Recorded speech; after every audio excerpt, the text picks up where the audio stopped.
जय हिंद साथियों, स्वागत है हमारा यूट्यूब चैनल बिहार सर्वे इन्फॉर्मेशन में।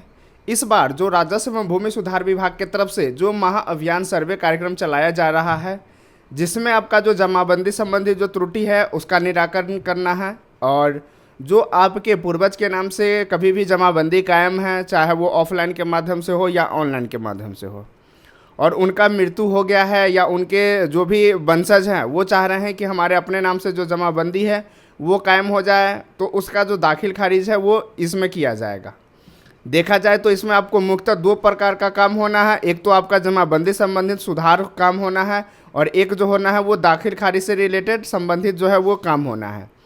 जमाबंदी सुधार मतलब होता है कि सबसे पहला जो आपका जो जमाबंदी पंजी प्रति आपको दिया गया है, जिसमें आपको किसी भी प्रकार का खाता, खेसरा, रकबा, चौहद्दी, मौजा का नाम, थाना नंबर, ये सब अगर किसी प्रकार का कोई गलती है तो उसका आप इस महाअभियान में सुधार करा सकते हैं। जिसमें आपको जो जमाबंदी पंजी प्रति दिया गया है उसी में एक रॉ बनाया गया है, उसमें जगह बनाया खाली छोड़ा गया है, तो उसमें आपको फिल करके एक शपथ पत्र जो कि जो वेबसाइट है वहाँ पे जाके आप उसको डाउनलोड करके उसमें फिल करके आपको जमा करना होता है। दूसरा है कि ऑनलाइन जो आपका पहले ऑफलाइन जमाबंदी कायम था और वो ऑनलाइन नहीं चढ़ा हुआ है, तो आप उसको जो है छुट्टी हुई जमाबंदी के तहत वो फॉर्म फिलअप करने के बाद आप उसको ऑनलाइन चढ़वा सकते हैं।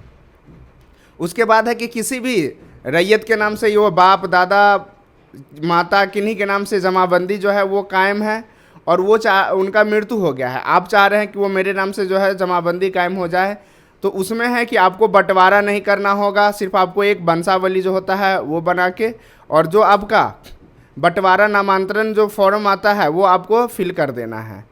उसके बाद जो चौथा काम होगा कि अगर कोई कोर्ट से बंटवारा करना है या किए हुए हैं, पंचनामा बंटवारा करना है, सहमति बंटवारा किए हुए हैं, उसके आधार पे चाह रहे हैं कि अलग अलग नाम से जो है जमाबंदी कायम करा जाए, तो वो भी आप इसमें जमाबंदी कायम करा सकते हैं, उसका जो है दाखिल खारिज करा सकते हैं। तो इसी बीच आज के वीडियो में हम बात करने वाले हैं कि जैसे ऑनलाइन किए जाने हैं तो छूटी हुई जमाबंदी। ऑनलाइन मतलब क्या है कि नेट पे जो है वो चढ़ाना है, नेट पे चढ़ा होना चाहिए, और वो छूटी हुई मतलब वो छूट गया है, वो नेट पे नहीं चढ़ा हुआ है। क्योंकि राजस्व विभाग की तरफ से जितने भी जमाबंदी है उनके नॉलेज में उन सभी का वो क्या किए हैं कि स्कैन करके और जितना भी डिटेल है वो ऑनलाइन प्रदर्शित हो रहा है। तो इस महाअभियान में वैसे लोगों को मौका दिया गया है कि जिसका आपका ऑफलाइन रसीद कटा हुआ है, ऑफलाइन जमाबंदी कायम है, बट वो आपका ऑनलाइन नहीं चढ़ा हुआ है, मतलब आपका वो छूट गया है।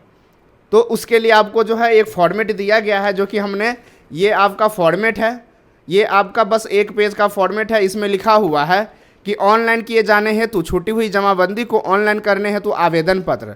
तो ये आपको आवेदन पत्र जो है वो फिल करके देना है। उसके बाद में आपको साथ में जो है एक शपथ पत्र, ये शपथ पत्र आपको साथ में लगाना है। इस शपथ पत्र बनाने में आपको किसी से भी साइन मोहर करने की आवश्यकता नहीं है, इसको आप खुद से फिल करेंगे और इसको जमा कर सकते हैं। तो इसमें आपको दो पेज, बस ये एक पेज है और एक दूसरा पेज है। इसके साथ में बस आपको डॉक्यूमेंट्स जो है जो राजस्व भूमि सुधार विभाग की तरफ से बताया गया है कि आपको जो है ये डॉक्यूमेंट्स इसमें जमा करना है और ये डॉक्यूमेंट्स ज़रूरी है। तो उसी बारे में हम आपको बताने वाले हैं कि अगर आपके पूर्वज के नाम से ज़मीन है, आपका खतियानी ज़मीन है, आपका केवाला ज़मीन है, या आपका वारसागत कर्जा ज़मीन है, और उसका कभी भी रसीद कटा हुआ है, वो रसीद आपका 50 साल पहले कटा हुआ हो, 20 साल पहले कटा हो, या कभी भी रसीद कटा हुआ मतलब आपका दाखिल खारिज हुआ होगा तभी आपके नाम से रसीद कटा है, चाहे वो ऑफलाइन ही क्यों ना हो, तो उसी को आप ऑनलाइन कैसे चढ़ा सकते हैं। तो इसमें तो एक तो दो केस आएगा कि हो सकता है जिनके नाम से जमाबंदी कायम होगा वो जीवित हो और वो ऑफलाइन के माध्यम से ही रसीद कटा रहा हो या अभी भी कट रहा हो, लेकिन अब जो है ऑफलाइन आप रसीद नहीं कटा सकते हैं। ये सरकार की तरफ से साफ साफ क्लियर किया गया है कि अब जो है रसीद वो ऑनलाइन ही कटता है। तो इसको आप ऑनलाइन कैसे चढ़ा सकते हैं, ये फर्स्ट केस है जीवित के केस में। और दूसरा केस है कि जिनके नाम से ऑफलाइन रसीद कट रहा है उनका मृत्यु हो गया है, तो उसका कैसे करवाएंगे इसमें।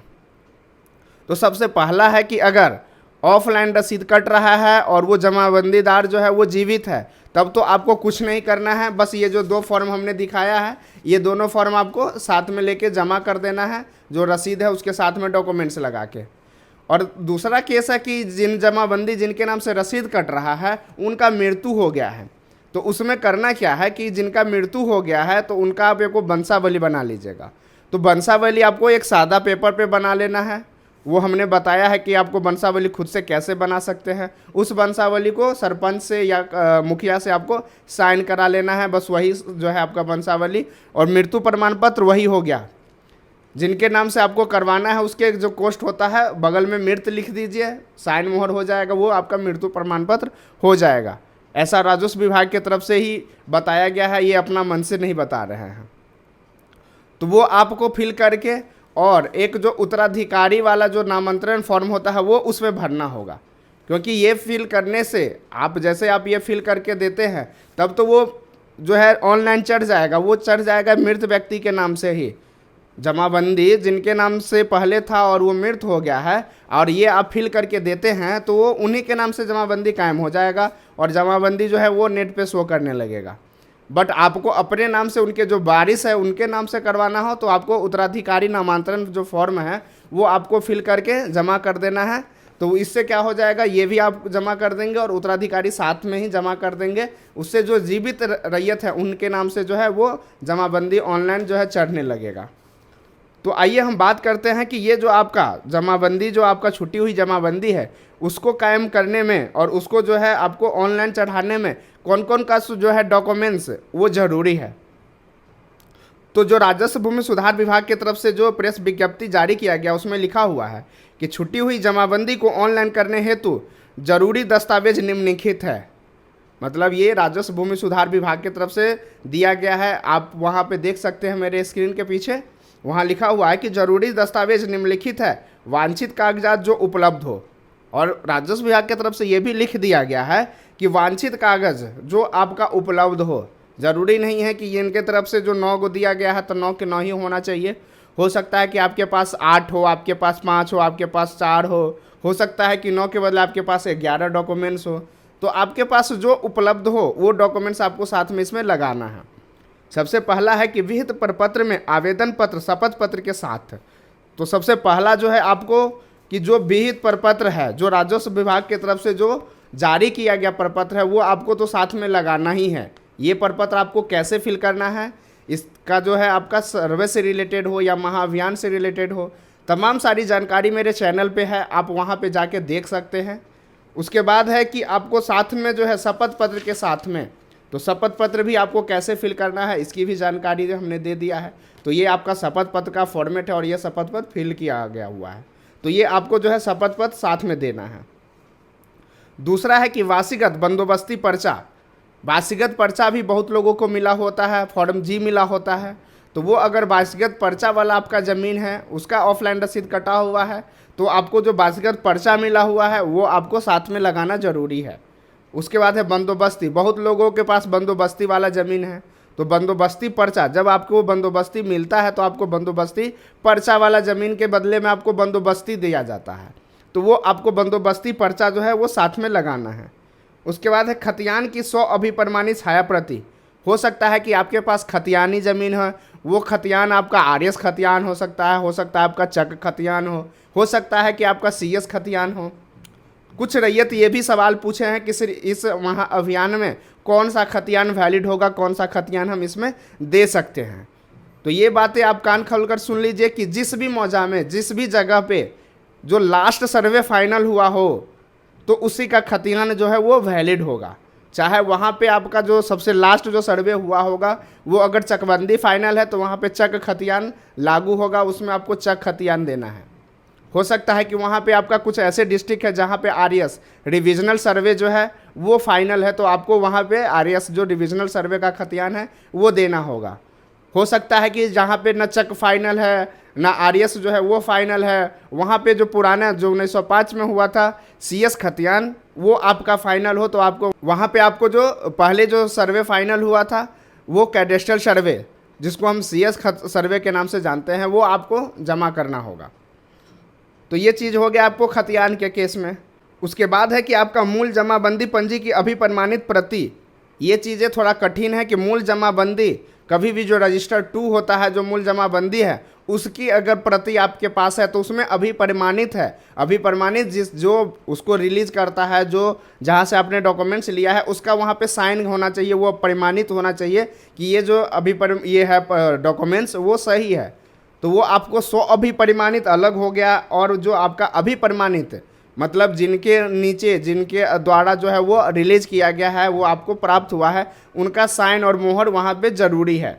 तो ये चीज़ें हैं कि मूल जमाबंदी पंजी की जो है आपको अभिप्रमाणित प्रति चाहिए। उसके बाद है कि शुद्धि पत्र की 100 अभिप्रमाणित छाया प्रति।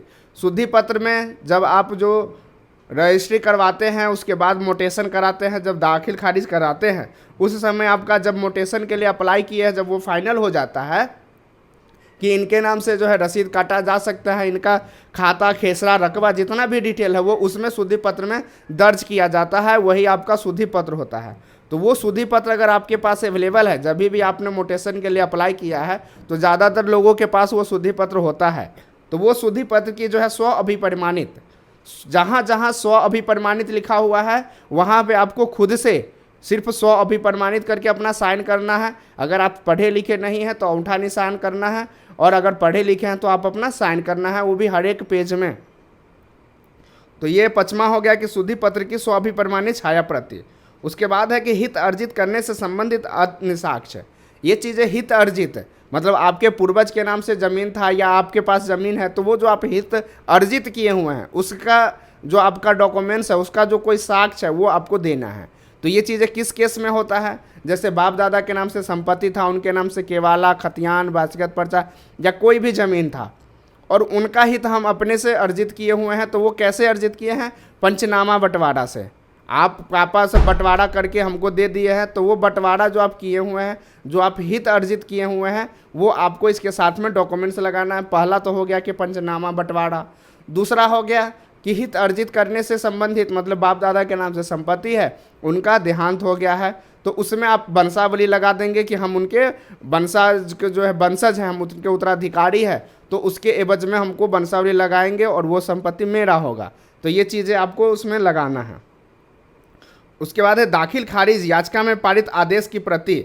जब भी आप, जैसे शुद्धि पत्र होता है उसी प्रकार से ये जो आपका याचिका में पारित आदेश, जब आप दाखिल खारिज के लिए अप्लाई करते हैं सीओ के पास या जहां भी, तो उसमें आपको आदेश दिया जाता है। आदेश का एक प्रति होता है जिसमें लिखा होता है कि हाँ इसका विक्रेता है, ये जो ज़मीन खरीदा हुआ है, जिसका विक्रेता क्रेता सभी का उसमें डिटेल रहता है।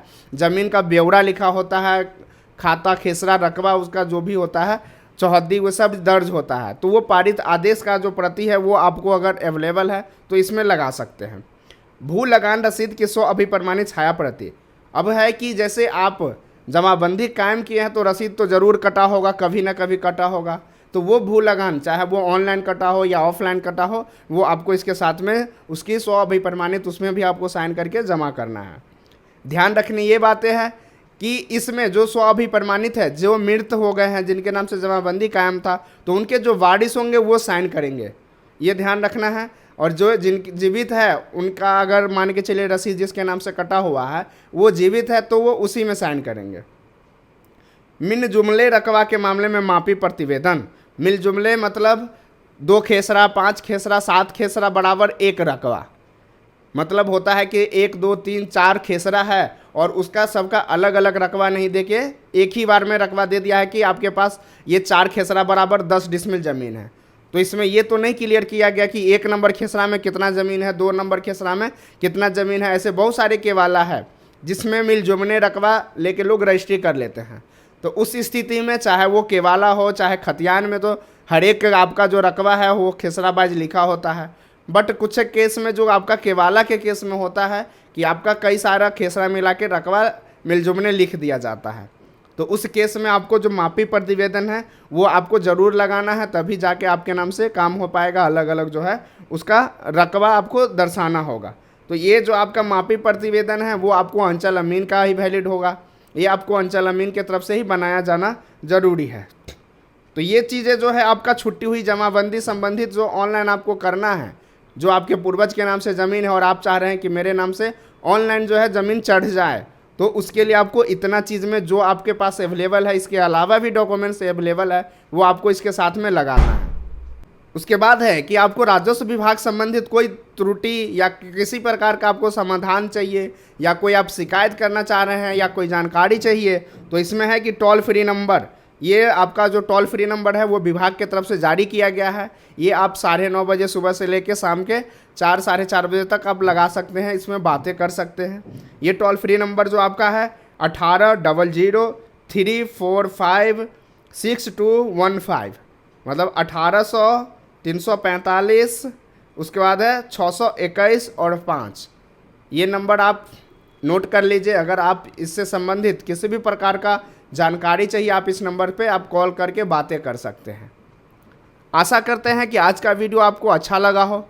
ऐसे ही बिहार सर्वे से रिलेटेड, बिहार जॉब से रिलेटेड और बिहार महाअभियान से रिलेटेड जानकारी के लिए आप हमारे फेसबुक प्रोफाइल इंजीनियर राजेश रोशन और मेरा यूट्यूब चैनल बिहार सर्वे इन्फॉर्मेशन को सब्सक्राइब कर सकते हैं। वीडियो देखने के लिए धन्यवाद।